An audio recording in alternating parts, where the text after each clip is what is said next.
The prairie did not bend for anyone, but it seemed to lean when she stepped onto her porch at dusk. The wind combed through tall grass and carried the scent of sun-warmed earth toward the wide veranda of the largest ranch in the valley, a spread of cedar posts and whitewashed fences that shimmered like quiet authority. She stood there with her chin lifted, dark braid resting over one shoulder, her posture neither proud nor defensive, but settled, as though she had grown from the soil itself. At 24, she owned more land than most men twice her age, and she carried that fact the way she carried her name, without apology, without announcement. The townsfolk spoke of her in lowered voices at the general store, measuring her worth the way they measured cattle. Some called her fortunate, others calculating. A few claimed no man had yet proven strong enough to stand beside her. They mistook discernment for arrogance, caution for coldness. She had listened to proposals wrapped in polished compliments and sealed with gold rings, and she had declined each one with a gentleness that stung more than cruelty. What she wanted could not be weighed in ounces or fenced in acres. She wanted steadiness. She wanted truth. By late afternoon, the ranch hands drifted homeward, leaving the yard washed in amber light. She remained on the porch, reviewing ledgers in her mind, considering irrigation routes and breeding lines, planning futures with the precision of someone who understood that security was earned, not inherited. Her wealth had not come by accident.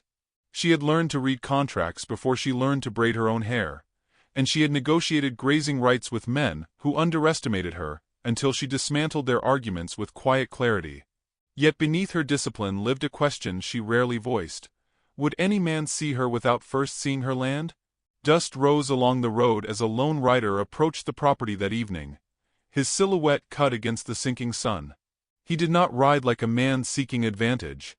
He rode as if measuring distance with patience, as if he belonged nowhere and everywhere at once. His hat was low, his shirt plain, his boots worn enough to tell stories. At 30, he possessed the kind of handsome composure that required no polish, the kind that came from knowing one's own strength. He slowed his horse near the gate, studying the ranch with an expression that was neither envy nor awe. He had heard the talk before arriving. A wealthy native woman. Half the valley under her control. Men lining up with offers disguised as affection. He had listened without interrupting, though his jaw tightened at every assumption. He, too, understood what it meant to be wanted for the wrong reasons. Years ago, when his own holdings had grown beyond expectation, a woman had once sworn devotion in his arms, and left when another rancher promised more. Since then, he had learned how easily admiration followed gold, and how quickly it vanished when the shine dulled. He had since chosen to travel without the trappings of his success, letting rumor declare him nearly broke after a cattle loss he never corrected. He dismounted outside her gate and removed his hat before calling out. She stepped forward, sunlight catching in her dark eyes, assessing him in one measured glance. He felt the weight of it and did not flinch. Her gaze did not linger on his worn boots or simple tack. It lingered on his posture, his hands, the calm steadiness of his breath. She noticed the way he stood without swagger. He noticed the way she stood without fear. "I came looking for work," he said, his voice low and unhurried. Or maybe just direction. She considered the request. He did not beg. He did not boast. He simply waited. Something in that patience unsettled her in a way no grand speech ever had. "There's always work," she replied. "But not everyone stays long enough to finish it." "I finish what I start," he answered. The words were simple, yet they carried an undercurrent of promise. She studied him again, searching for hunger in his expression, for that flicker of calculation she had grown accustomed to recognizing. She found none. Instead, she found curiosity, respect, and something else, restraint. As the wind shifted, a strand of her braid loosened and brushed across her cheek. Without thinking, she lifted a hand to secure it. His eyes followed the motion, not with possession, but with appreciation of something crafted with care. "You braid it yourself?" he asked. "Most days." He hesitated, as if stepping toward the edge of a decision, then allowed a faint smile to curve his mouth. "I ain't much, ma'am," he said, voice warm with quiet humor. "But I can braid your hair every day." The offer was so unexpected she almost laughed outright. No one had ever offered service instead of status. No one had suggested devotion instead of dominance. For a heartbeat, the air between them shifted, lightened. She saw no mockery in his face, no hidden demand. Only sincerity wrapped in humility. "You don't know me," she said, though her tone softened. "Not yet." The honesty in that answer settled somewhere beneath her ribs. He was not dazzled by her property. He had not asked about her accounts. He had not attempted to measure himself against her holdings. He spoke as though partnership began with daily acts, not grand gestures. The idea unsettled her defenses. She gestured toward the yard. "If you're looking for work, the north fence needs mending." He nodded once and moved to comply without negotiation. As he walked away, she watched the deliberate set of his shoulders. He did not rush to impress. He did not glance back for approval. He simply began.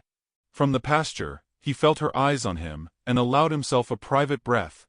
The test had begun the moment he introduced himself, without mentioning the ranch that bore his true brand across the valley.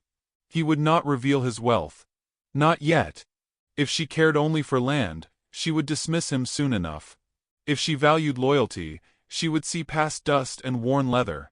On the porch, she rested her fingers against the loose end of her braid, and considered the strange warmth his words had stirred.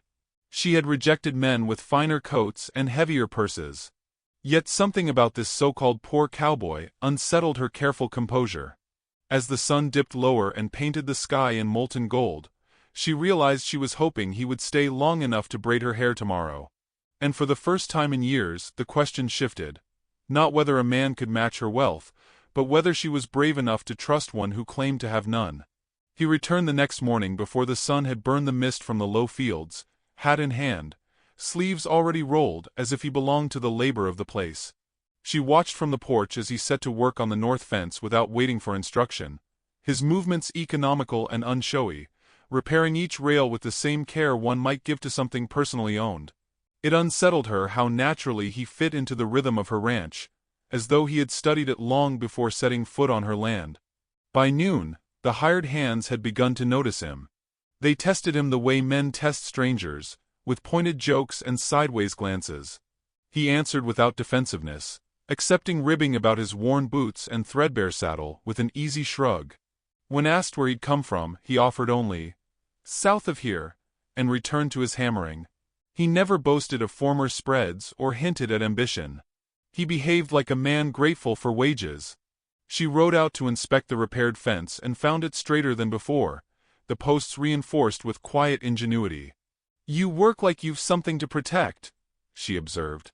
"Maybe I do," he replied, meeting her gaze steadily. The words lingered between them, heavy with implication. She felt heat rise along her collarbone and looked away first, unsettled by how easily he unsettled her. In town, whispers had already begun to curl like smoke. The wealthy ranch owner taking up with a drifter. The proud woman lowering her standards. She told herself she did not care. She had survived sharper gossip than this. Yet she knew reputation could rot like fruit left too long in the sun. He continued returning each day, never presuming more than she offered. He brought her small things gathered from the fields, wildflowers bound with twine, a smooth river stone shaped like a heart, a loaf of coarse bread baked imperfectly but earnestly. The gifts were simple, almost boyish, and yet they stirred something steadier than jewels ever had. No man had ever presented her with anything that cost him effort rather than coin. One evening, as cicadas hummed in the tall grass, she found him seated on the porch steps, waiting without knocking. "You don't ask much," she said. "I've learned not to," he answered. "Asking can sound like expecting." "And what do you expect?" He considered that, eyes drifting toward the horizon where the sun bled into the hills. "Honesty," he said at last. "And someone who doesn't measure me by what I can spend." Her breath caught. She wondered if he knew how directly those words struck her private fear. "You assume I measure men by money." "I assume most people do." The admission was soft but edged with something raw. She saw then that his humility was not natural ease but deliberate restraint, like a man holding back a stronger self. She felt the urge to reach for that hidden part of him, to assure him she saw more than dust and denim.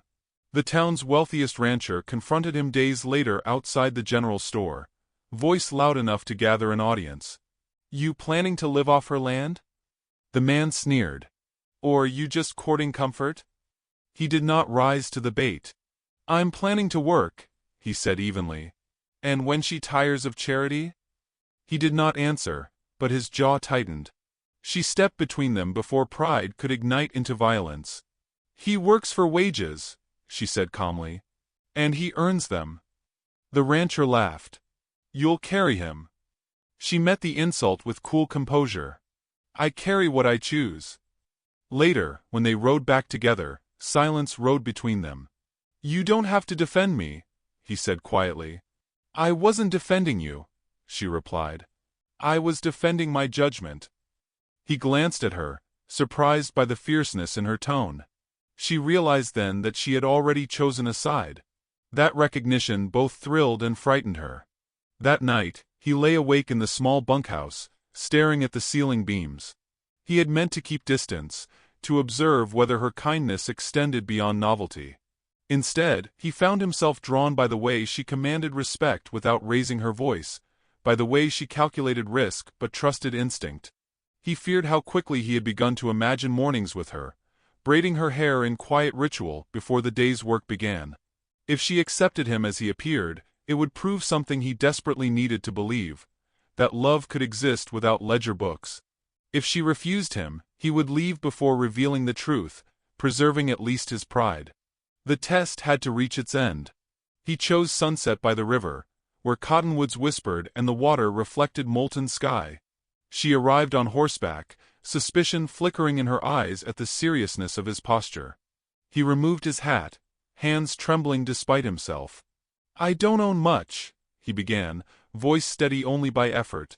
"No grand house. No herd worth boasting over. What I have is these hands, this back, and the promise that I'll stand beside you when others walk away." Her heart pounded against her ribs. She sensed the precipice before she saw it.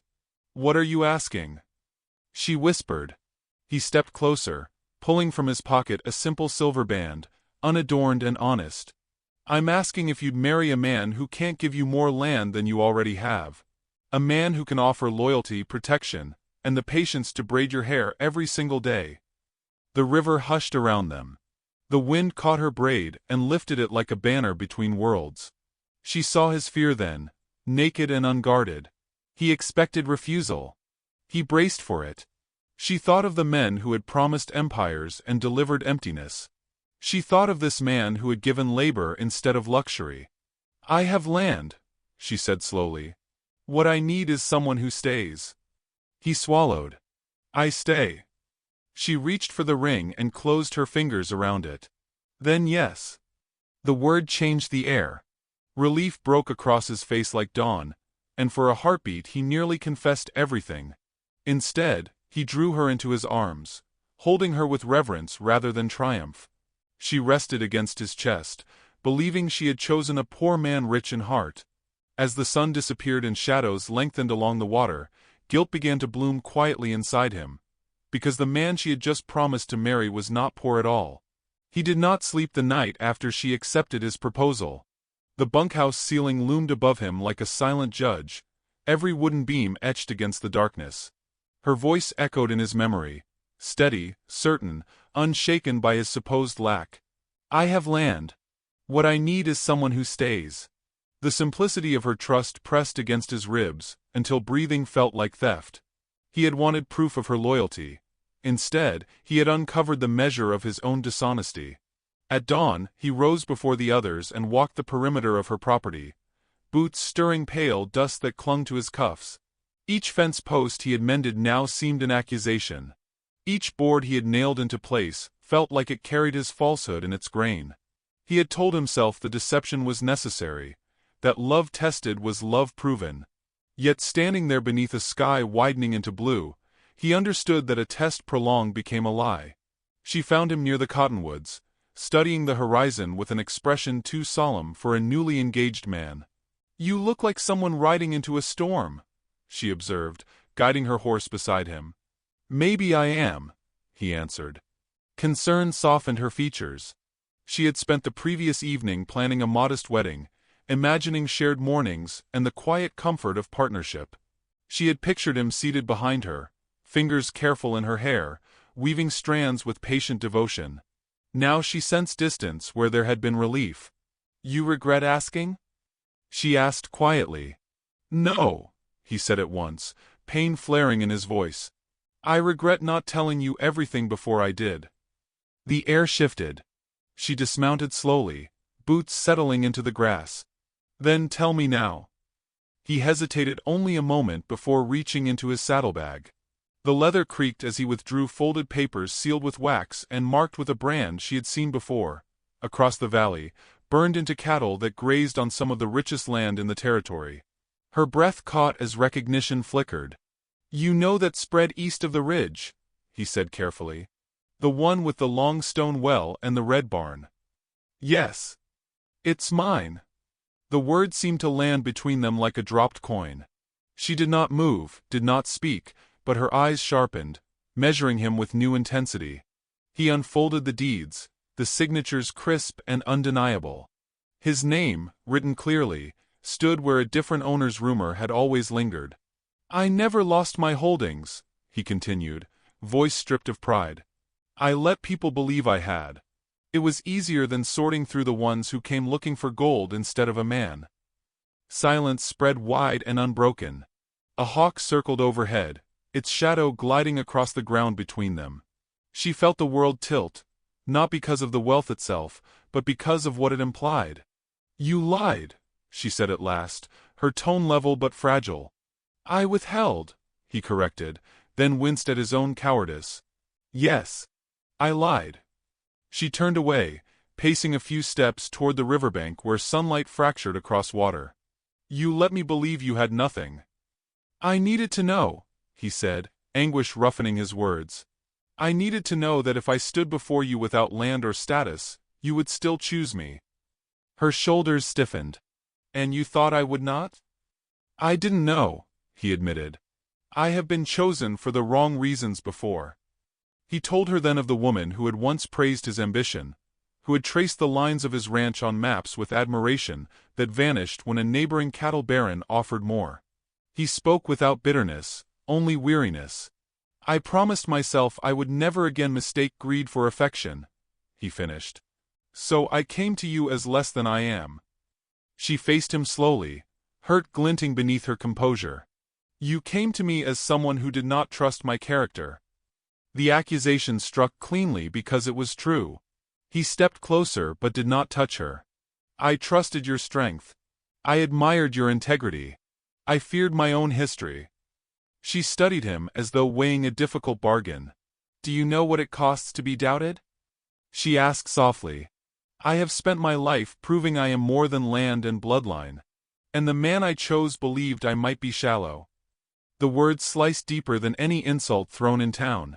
He removed his hat and let it fall into the grass, a gesture stripped of pride. "I was wrong." The simplicity of the admission steadied the air. He did not defend himself further. He did not justify. He stood exposed, wealthy and flawed in equal measure. She looked at the deeds again, then at him. The truth reframed everything. The fence mended without complaint, the modest gifts, the careful restraint. None of it had been necessary for survival. It had been deliberate humility. "Why tell me now?" she asked. "Because you said yes," he replied. "And every hour since has felt stolen." Her gaze softened despite herself. She saw the remorse etched into his features, the fear that she might walk away now that the test had reversed. She could leave. Her pride would justify it. Yet beneath the hurt lay understanding. She, too, knew what fear could drive a person to do. "You should have trusted me," she said finally. "I know." She stepped closer, close enough to see the vulnerability he no longer hid. "No more tests," she said. "No more. Only truth. Only truth." The wind lifted her braid again, brushing his sleeve. He resisted the urge to reach for it, uncertain whether he still had that right. She closed the distance herself and placed his hat back into his hands. "We will marry," she said, voice steady once more. But we do so as equals. Not as a poor man and a rich woman. Not as a deceiver and a victim. As two people who choose each other without disguise. Relief surged through him, tempered by the knowledge that forgiveness was a gift, not an entitlement. As equals, he agreed. They stood together watching the sun lower toward the ridge that concealed his hidden ranch. Soon the valley would learn the truth of who he was. Soon whispers would change direction. But for now, only the river bore witness to the moment when love survived deception and demanded something stronger in return. And as he finally reached, tentative, to smooth the loosened strand of her hair, he understood that the real test had never been hers to pass. It had been his. The wedding morning arrived wrapped in golden light, the prairie stretching wide and expectant beneath a sky scrubbed clean by dawn wind. Word had already spread across the valley like brushfire. The quiet cowboy was no pauper, and the wealthy ranch owner had not been deceived into charity, but had chosen a man who possessed more than anyone guessed. Townsfolk gathered along the fence line not merely for spectacle, but for confirmation that love, once tested, could withstand truth. She stood inside her home, hands resting on the edge of a cedar table, her reflection steady in the small oval mirror. Her dress was simple ivory cotton, tailored without excess, chosen not to impress but to honor. Her braid fell long and deliberate down her back, woven by her own hands that morning, because she had told him she would meet him as she always had, unadorned, unhidden. She was not marrying wealth. She was marrying the man who had finally stood bare before her. Outside, he adjusted the cuffs of a clean but unembellished shirt, resisting the temptation to appear grander than necessary. He had wealth enough to parade in polished boots and silver-threaded waistcoats, yet he wore only what reflected the version of himself she had first accepted. The truth no longer needed decoration. His ranch across the ridge would combine with hers in time, but today he stood not as an empire builder, only as a man asking to be kept. When she stepped onto the porch, conversation quieted into reverent silence. The wind lifted the hem of her dress and stirred the tall grass as if nature itself leaned closer. He removed his hat and met her eyes, and in that exchange lay every fear they had faced, the deception, the doubt, the choice to forgive. The valley held its breath. The vows were spoken beneath open sky. No priest sermonized beyond necessity. No elaborate speeches crowded the moment. He took her hands, calloused palms warm against hers, and spoke without flourish. "I ain't much without you," he said, voice carrying clean and certain across the gathered crowd. "But I'll braid your hair every day if you'll let me, and I'll stand beside you when wind and rumor try to bend what we build." A murmur rippled through the onlookers, some amused, others moved. She did not smile for them. She smiled for him. "And I will meet you with truth," she answered. "No tests. No disguises. Only what we are." When he slid the ring onto her finger, this time a band forged from his own silver, neither extravagant nor plain, the act felt less like possession and more like partnership. The applause that followed was genuine, not merely polite. Even the rancher who had mocked him nodded in reluctant respect. Wealth no longer defined the union. Courage did. By afternoon the crowd dispersed, leaving only the sound of wind brushing the fence rails and distant cattle lowing across open fields. Inside the house, sunlight pooled across wooden floors, catching dust motes that drifted lazily in the quiet. She removed her veil and set it aside. He stood behind her, uncertain for a moment, the gravity of permanence settling gently over his shoulders. "Well?" she prompted softly, turning slightly. He understood. With careful fingers, he loosened the braid she had tied herself that morning. Dark strands spilled free, shimmering in the amber light. His touch was reverent, deliberate, each movement slow enough to memorize. He divided the hair into 3 even sections, breathing steadily as he wove them together. The simple act anchored him more surely than any deed or title ever had. "Too tight," she teased gently. He adjusted at once, loosening his grip, learning the precise balance between care and control. When he finished, the braid lay smooth and even down her back. She reached over her shoulder to feel it and nodded approval. "You'll improve," she said. "I plan to practice every day." The promise was no longer a test. It was ritual. In the weeks that followed, they rose with the sun and worked side by side, merging operations with quiet efficiency. Decisions were made at the same table, maps spread beneath their joined hands. He never overshadowed her authority. She never diminished his. The valley observed at first skeptically, then with growing admiration as their combined ranch thrived without rivalry. Yet prosperity was not the true measure of their success. It was in the evenings, when flour dust clung to his sleeves as they baked in the kitchen, laughter echoing against timber beams. It was in the early mornings, when he stood behind her on the porch, weaving her hair while the horizon blushed pink. It was in the way disagreements ended not in silence, but in conversation that lasted until understanding replaced pride. One evening months later, as thunderclouds gathered in the distance, a rival cattle buyer attempted to exploit rumors that she had surrendered control of her land. The accusation traveled fast, sharp as lightning. She heard it first from a ranch hand, anger flashing in her eyes. Before she could mount her horse to confront the gossip, he stepped forward. "You don't fight this alone," he said. "I never have," she replied. They rode together into town, side by side, confronting the rumor with united clarity. He publicly affirmed her leadership, declaring that the merged holdings operated under shared authority, not conquest. She spoke with steady precision, dismantling speculation with facts. The tension dissolved not through force, but through visible solidarity. The crowd dispersed once more, chastened by their composure.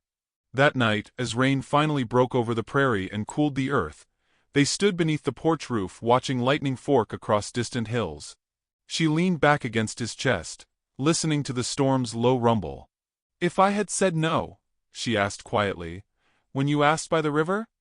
He rested his chin lightly atop her head. "I would have respected it," he said. "And I would have carried the lesson with me.